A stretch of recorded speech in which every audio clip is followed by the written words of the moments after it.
Thumbnail দেখেই বুঝতে পেরেছেন আজকে আমি কি ভিডিও আপনাদের সাথে শেয়ার করতে যাচ্ছি।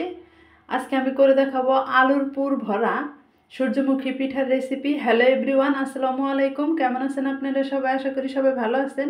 আমি টাঙ্গাইল থেকে বলছি সীমা। আপনারা দেখছেন আপনাদের পছন্দের ইউটিউব চ্যানেল সীমার সংসার। আপনাদের সবাইকে স্বাগতম। আবার হাজির হয়ে গেলাম নতুন আরেকটি এপিসোড নিয়ে। আজকে আমি করে দেখাবো ভিতরে আলুর পুর ভরা সূর্যমুখী পিঠা রেসিপি। তো পিঠাটা বানানোর জন্য এখানে আমি এক বাটির একটু কম পরিমাণ ময়দা নিয়ে নিছি। এখানে কিন্তু অবশ্যই ময়দাটাই নিতে হবে, চাউলের গুঁড়ি নিলে কিন্তু হবে না। ময়দাটা প্রথমে একটা প্লেটে ঢেলে নেব। ঢেলে সমস্ত শুকনো উপকরণগুলো একটি একটি করে মিক্সড করে নেব। শুকনো উপকরণগুলো একসাথে মিক্সড করে নিলে এই পিঠাটা বেশি ভালো হবে। তো সাথে দিয়ে দিলাম লবণ। লবণটা ভালো মতো একটু মিক্সড করে নিতে হবে ময়দার সাথে। এভাবে লবণ মিক্সড করে নিলে দেখবেন যে ময়দার সাথে লবণটা ভালো মতো মিশে যাবে। আর ডোটা বানানোর পরে যদি লবণটা মেশাতে যান তাহলে দেখবেন যে এক সাইডে লবণ হবে, আরেক সাইডে হবে না। এখন এখানে আমি দিয়ে দিব রান্নার রেগুলার তেল। এখানে আমি 3 টেবিল চামচ পরিমাণ রান্নার তেল দিয়ে নিছি। আপনারা যদি ময়দার পরিমাণ বেশি দেন তাহলে তেলের পরিমাণ কিভাবে হলে হবে সেটা আমি পরে বুঝিয়ে দিব। তেলের পরিমাণও বেশি দিতে হবে, কিন্তু কোন পর্যায়ে হলে আপনার তেলটা পারফেক্টভাবে হবে সেটা আমি পরে বুঝিয়ে দিচ্ছি। তো দেখেন এই যে ময়দাটার সাথে তেলটা মিক্সড করার পর ময়দাটা এরকম ভিজে ভিজে ভাব চলে আসবে। আর এটাতেও যদি না বুঝতে পারেন তাহলে দেখবেন যে ময়দাটা এরকম ঝুরঝুরে হয়ে যাবে। তাতেও যদি না বুঝতে পারেন তাহলে দেখবেন যে এরকম মুঠো পাখিয়ে যদি রাখা যায় তাহলে ভাববেন যে আপনার তেলটা পারফেক্টভাবে হয়ে গেছে। আর যদি মুঠো পাখিয়ে না রাখা যায় তাহলে আর একটু তেল অ্যাড করে দিতে হবে, যেন এরকম মুঠো পাখিয়ে রাখা যায়। এরকম করে করে নিতে হবে। সাথে দিয়ে দিচ্ছি কিছু শুকনা জিরা। জিরাটা আমি একটু হালকা ভেজে নিচ্ছি। আর এরকম করে এই জিরাটা দিয়ে নিলে ফ্লেভারটা বেশি ভালো আসে। আপনারা চাইলে কাঁচা জিরাও দিয়ে দিতে পারেন, কিন্তু আমি জিরাটা একটু হালকা ভেজে নিচ্ছি। ভেজে নিয়ে জিরার সাথে ভালো মতো মিক্সড করে নিলাম এইভাবে। এখন এখানে একদম ঠান্ডা পানি দিয়ে ডোটা রেডি করতে হবে। ডোটা একদম মসৃণ একটা ডো তৈরি করে নিব। এখানে কিন্তু গরম পানি দিলে হবে না, অবশ্যই কিন্তু ঠান্ডা পানি দিয়ে নিতে হবে। এই তো ঠান্ডা পানি অল্প অল্প করে দিব আর আমি ডোটা রেডি করে নেব। আমরা তো সাধারণত যেভাবে রুটিগুলো খাই সেভাবেই ডোটা রেডি করতে হবে। ফাইনালি আমার ডোটা রেডি হয়ে গেছে আর আমি এরকম করে ডোটা রেডি করে নিছি। এখন এই ডোটা আমি 5 মিনিটের জন্য রেস্টে রেখে দিব। অবশ্যই কমপক্ষে 5 মিনিটের জন্য রেস্টে রাখবেন ঢাকনাটা ঢেকে। চাইলে কিন্তু বেশি সময় রাখা যাবে, কোনো সমস্যা নেই। আমি 5 মিনিটের জন্য রেস্টে রেখে দিব। ফিরে আসলাম 5 মিনিট পর। আর দেখেন ডোটা এদিকে আমার সেট হয়ে গেছে। এখন ডোটা হালকা কিছুক্ষণ মথে নিতে হবে হাত দিয়ে। এরকমভাবে একটু মথে নিলে ডোটা আরও সফট হয়ে আসবে। এরকম করে ডোটা এরকম করে মথে নিয়ে তারপর আমি এই যে লেচি বানিয়ে নিচ্ছি। এরকম করে লেচি করে নিতে হবে। এই লেচি দিয়ে কিন্তু আমার রুটি বানিয়ে নিতে হবে, সেজন্য দুটি ভাগ করে নিলাম। বড় সাইজের একটি রুটি বানিয়ে নিব।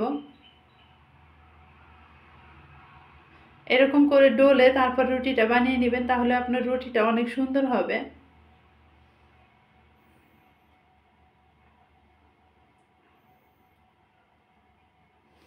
এই তো রুটিটা আমি বানিয়ে নিছি। আর এই তো দেখেন একটু একটু যে কালো কালো দেখা যাচ্ছে, এগুলো কিন্তু আগে থেকে যে জিরাটা আমি মিক্সড করে নিয়েছিলাম সেই জিরা। এখন এই রুটিটা গ্লাসের সাহায্যে কেটে নিতে হবে। এরকম গ্লাসের সাহায্যে আমি কেটে নিব।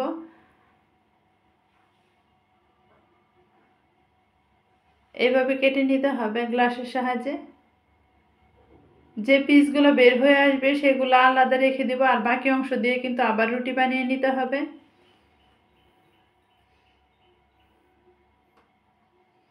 আর রুটিটা দেখে বুঝতে পারতেছেন যে আমি কীরকম মোটা সাইজের রুটি বানিয়ে নিছি। সাধারণত আমরা যে রুটিগুলো খাই তার চেয়ে একটু মোটা করে রুটিটা বানিয়ে নেবেন। আর যেই তো দেখে বোঝা যাচ্ছে যে আমি কীরকম মোটা করে রুটিটা বানিয়ে নিছি। এরকম করে সবগুলো কেটে নেব। কেটে নিয়ে বাকি অংশ দিয়ে রুটি বানিয়ে নিতে হবে। তো আমার সবগুলো কেটে নেওয়া হয়ে গেছে। এখন আমি 2টা অংশ নিয়ে নিলাম। নিয়ে এখন আমি সূর্যমুখী পিঠাগুলো বানিয়ে নেব। পিঠাগুলো বানানোর জন্য কিন্তু অবশ্যই 2টা নিতে হবে। এই তো এখন এখানে আমি ভিতরে আলুর পুরটা দিয়ে দিব। আলুটা কিভাবে রেডি করতে হয় তা তো সবাই জানেন, যে আলু সিদ্ধ করে ভর্তা টাইপের করে নিতে হবে। আর আলুটা ভালো মতো সিদ্ধ করে ছুলে তারপর পেঁয়াজ, তারপর তেল, সরিষার তেলটা দিয়ে দিবেন। আর লবণটা দিয়ে মরিচটা ডলে তারপর আপনি মিক্সড করে নেবেন। ভর্তা যেরকম করে খান এরকম করে নিতে হবে। আলুটা ভালো মতো দিয়ে দিলাম, দিয়ে সাইড দিয়ে একটু পানি মিক্সড করে নিচ্ছি। হাতের আঙুলটা একটু ভিজিয়ে এভাবে পানিটা দিয়ে দিবেন, যেন পরবর্তী রুটিটাও যেন ভালো মতো লেগে থাকে। এভাবে করে নিলে আর ভাজি করার সময় খুলে যাওয়ার কোনো ভয় থাকবে না, সুন্দরভাবে হয়ে যাবে। এরকম একটু চেপে চেপে তারপর আপনি সেট করে নেবেন। এই তো দেখেন একটা কিন্তু আমার এইভাবে সেট করে নিলাম, আর সেটটা হয়ে গেছে। এখন আমি সূর্যমুখী ফুলের ডিজাইনটা করে নিব। যেহেতু আমি ক্যামেরার দিকে তাকিয়ে তাকিয়ে ডিজাইনটা করব, সেই জন্য আমার একটু প্রবলেম হবে। আপনারা তো এক হাত দা রুটিটা ধরবেন, আরেক হাত দা ডিজাইনটা করে নেবেন।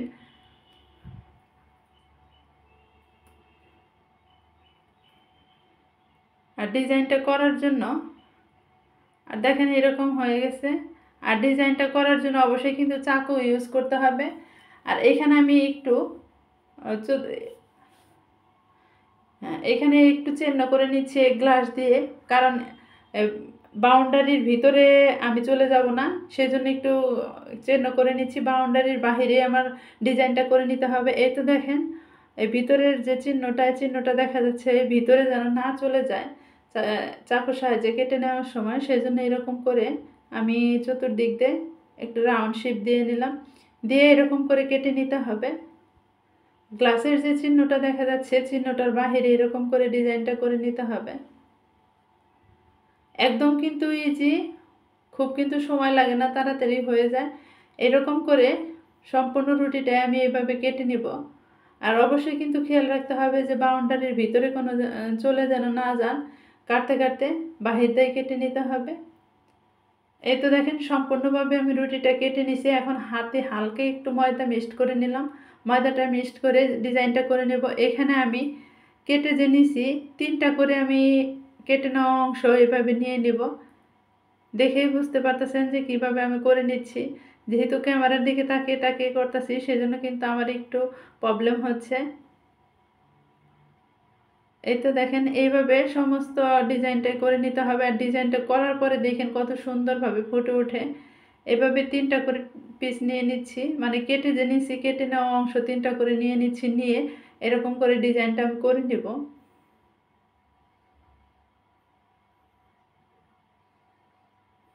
দেখেন কত সুন্দরভাবে হয়ে যাচ্ছে। আর হাতে অবশ্যই কিন্তু একটু ময়দা অ্যাড করে নেবেন, তাহলে দেখবেন যে চাপ দেওয়ার সময় আর আপনার হাতে লেগে আসবে না, সুন্দরভাবে হয়ে যাবে।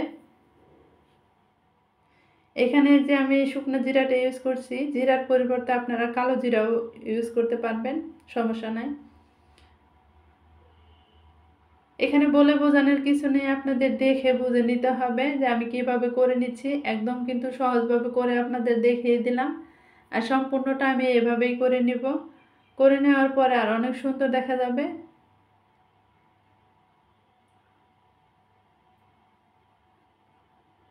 এই তো ফাইনালি আমার সম্পূর্ণটা করে নেওয়া হয়ে গেছে। আর যখন এই পিঠাগুলো বাজবো দেখবেন একদম ফুলকো ফুলকো হবে। সম্পূর্ণটা আমি রেডি করে নিয়েছি, আর দেখতেও কিন্তু অনেক সুন্দর দেখা যাচ্ছে, খেতেও অবশ্যই ভালো লাগবে। আর সূর্যমুখীর ডিজাইনটাও চলে এসেছে। আমি সবগুলো এভাবে বানিয়ে নিব, বানিয়ে নিয়ে তারপর ভাজি করার সময় আপনাদের সামনে আবার হাজির হব। তো আমার সবগুলো বানানো হয়ে গেছে। এখানে দিয়ে দিচ্ছি তেল। তেলটা গরম হয়ে গেলে এখানে সূর্যমুখী পিঠাগুলো দিয়ে দিতে হবে। এই তো তেলটাও গরম হয়ে গেছে, একটা একটা করে পিঠা এখানে দিয়ে দিচ্ছি।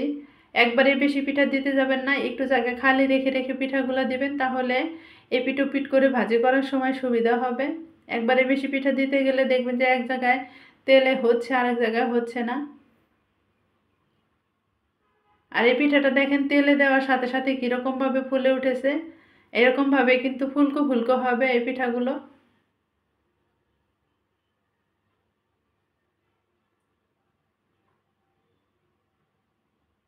সবগুলো আমি দেখেন এইভাবে উল্টিয়ে নিচ্ছি। আর এপিট ওপিট করে গোল্ডেন কালার করে ভাজি করে নিতে হবে। প্রথম অবস্থায় একটু নরম থাকলে এখন কিন্তু উল্টিয়ে নিতে সুবিধা হচ্ছে, কারণ এক পিঠ হয়ে আসছে, সেই জন্য একটু শক্ত হয়ে আসছে। আবার এপিট ওপিট করে লালচে কালার করে নিতে হবে। চুলার আঁচটা একটু কমিয়ে দিয়ে ভাজি করবেন। যদি বাড়িয়ে দিয়ে ভাজি করেন তাহলে পিঠাগুলো পুড়ে যাওয়ার চান্স থাকবে বেশি, পুড়েও যাবে আবার ভিতরে কাঁচাও থেকে যাবে, সেই জন্য অল্প অল্প আঁচে ভাজি করে নেবেন। তো এই যে সবগুলো আমি এইভাবে তুলে নেব। এখন আমার একটা হয়ে গেছে, তেলটা ঝরিয়ে ঝরিয়ে ভালো মতো উঠিয়ে নিতে হবে। এই তো আমি পিঠাগুলো বানানো শেষ, আর আমারটা এরকম হয়েছে, দেখতে যেরকম সুন্দর লাগতেছে খেতেও কিন্তু এরকম মজা লাগবে। ভিডিওটা ভালো লাগলে অবশ্যই কিন্তু সাবস্ক্রাইব করবেন, আমার চ্যানেলের সাথেই থাকবেন, কমেন্টের মাধ্যমে জানাবেন আজকের রেসিপিটা আপনাদের কাছে কীরকম লাগলো। আর কোনো রেসিপি সামনে দেখতে চাইলে অবশ্যই কমেন্টের মাধ্যমে জানাবেন, আপনাদের সামনে আমি তুলে ধরার চেষ্টা করব। আজকের মতো এই পর্যন্তই। আসসালামু আলাইকুম, আল্লাহ হাফেজ।